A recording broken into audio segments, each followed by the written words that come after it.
Qui décide du prix du café le matin ou de l'abonnement téléphonique? C'est une bonne question. Aujourd'hui, on va plonger dans les coulisses de l'économie pour décrypter un peu les règles du jeu, celles qui fixent les prix de quasiment tout ce qu'on achète. Alors la question c'est, qui mène la danse? Est-ce que les entreprises subissent les prix, passivement, ou est-ce que ce sont elles qui tirent les ficelles? C'est vraiment le grand duel. D'un côté les preneurs de prix, de l'autre les faiseurs du prix.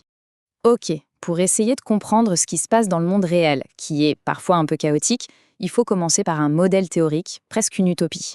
Le marché en concurrence parfaite. On va voir, c'est une sorte d'idéal économique qui va nous servir de point de repère. Imaginez un terrain de jeu parfaitement plat où tout le monde a les mêmes règles, les mêmes chances, personne ne peut tricher. Voilà, ça, c'est l'idée de la concurrence pure et parfaite. Mais, et c'est un mais très important, ça reste un modèle théorique, un idéal qui va nous aider à mieux comprendre tout le reste. Parce que, soyons clairs, dans la vraie vie, ce terrain de jeu parfaitement plat, il n'existe quasiment jamais. La plupart du temps, on est dans ce qu'on appelle une concurrence imparfaite, un monde beaucoup plus complexe et, disons-le, souvent moins équilibré. Bon, alors, passons aux choses sérieuses. Qui sont ces acteurs qui, justement, ne subissent pas les règles, mais les écrivent? C'est le moment de s'intéresser de plus près aux fameux faiseurs de prix. Et qu'est-ce qu'ils ont de si spécial? On pourrait presque parler d'un super pouvoir, le pouvoir de marché. C'est ça la clé. C'est cette capacité qui leur permet, en gros, de ne plus être de simples joueurs, mais de devenir les maîtres du jeu. Ce pouvoir, on le retrouve principalement sous deux formes. D'un côté, le monopole, où une seule entreprise règne sans partage, et de l'autre, l'oligopole, où juste une poignée de géants se partagent le marché. L'exemple classique, c'est celui d'Airbus et Boeing pour les avions gros porteurs. Difficile de faire plus clair. Mais alors, comment ça peut arriver? Comment est-ce qu'une seule entreprise peut réussir à s'emparer de tout un secteur? C'est là que la stratégie devient vraiment intéressante. Eh bien, les monopoles, ils ne se contentent pas d'être les meilleurs. Non, ils construisent de véritables forteresses autour de leur marché. On parle de barrières à l'entrée, des remparts quasi infranchissables pour décourager le moindre concurrent de s'approcher. Alors attention, parfois, un monopole n'est pas le résultat d'une stratégie agressive. Il peut se former naturellement. C'est le cas quand les coûts pour démarrer une activité sont tellement énormes qu'il est juste plus logique et plus efficace qu'une seule et même entreprise s'en charge pour tout le monde. Dans d'autres cas, c'est l'État lui-même qui décide des règles et qui crée un monopole. On parle alors de monopole institutionnel. C'est souvent pour des raisons de service public ou de régulation. On pense par exemple à la Française des Jeux. Et puis, il y a le troisième type, le monopole d'innovation. Là, c'est l'idée de génie qui fait tout. Une invention, un nouveau produit révolutionnaire, un brevet pour le protéger, et voilà une entreprise qui se retrouve seule en tête de la course, au moins pour un temps, bien sûr. Ok, on a vu le cas du roi solitaire. Mais que se passe-t-il quand il n'y a pas un roi, mais plutôt un petit conseil de seigneurs très puissants qui se partagent le royaume? Là, on entre dans le monde sous haute tension de l'oligopole. L'oligopole, en fait, c'est une situation qu'on connaît très bien, même sans le savoir.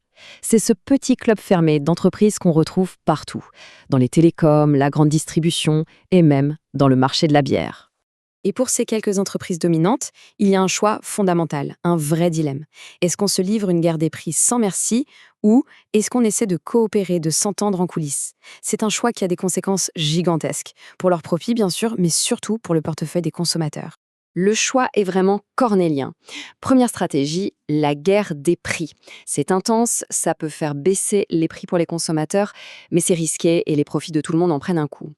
Deuxième stratégie, beaucoup plus tentante pour elle, former un cartel, c'est-à-dire un accord secret sur les prix, ce qui est totalement illégal, pour les maintenir bien hauts et s'assurer des profits confortables. Bon, on a parlé de monopole, de forteresse, de guerre des prix, d'accords secrets, mais au bout du compte, la vraie question c'est quelles sont les conséquences de tout ça pour les gens, pour les consommateurs? Eh bien, la réponse, elle est assez simple et elle n'est pas très réjouissante. Moins il y a de concurrence, plus les prix sont élevés. Et souvent, il y a aussi moins de produits disponibles ou moins de choix. C'est une logique quasi imparable. Cette situation, elle a un impact direct sur ce que les économistes appellent le surplus du consommateur. Alors, le terme a l'air un peu technique, mais l'idée est très simple. C'est le bénéfice, la bonne affaire qu'on réalise quand on achète quelque chose. Prenons un exemple tout bête. Quelqu'un est prêt à payer, disons, 15 € pour une place de cinéma. Mais le ticket ne coûte que 10 €. Eh bien, les 5 € de différence, c'est ça, le surplus. C'est un gain net pour le consommateur. Et ce qui est crucial de comprendre, c'est que dans un marché avec beaucoup de concurrence, ce surplus est généralement assez élevé. Mais dès qu'on passe à un monopole ou à un cartel, ils s'arrangent pour faire monter les prix et ce surplus fond comme neige au soleil. C'est eux qui le récupèrent. Forcément, face à ce genre de déséquilibre, les pouvoirs publics ne peuvent pas rester les bras croisés. Ils doivent intervenir, jouer le rôle de l'arbitre, pour s'assurer que la partie reste un minimum équitable. Et pour faire ça, ils ont toute une boîte à outils qu'on appelle la politique de la concurrence. Le but, lutter contre les cartels, contrôler les fusions pour éviter qu'une entreprise ne devienne trop grosse et sanctionner celles qui abusent de leur pouvoir. L'objectif final, c'est toujours de protéger le consommateur. Et ce n'est pas juste de la théorie, loin de là. Il y a des exemples concrets. On peut penser au projet de fusion entre Alstom et Siemens dans le secteur ferroviaire.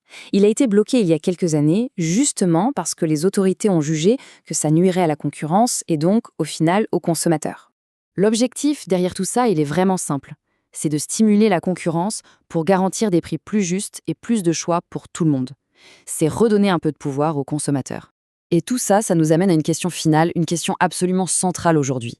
Quand on regarde les géants du numérique, avec leur pouvoir immense sur l'économie et sur nos vies, la question se pose, ne seraient-ils pas les nouveaux monopoles de notre temps? C'est un débat majeur et il est loin d'être terminé.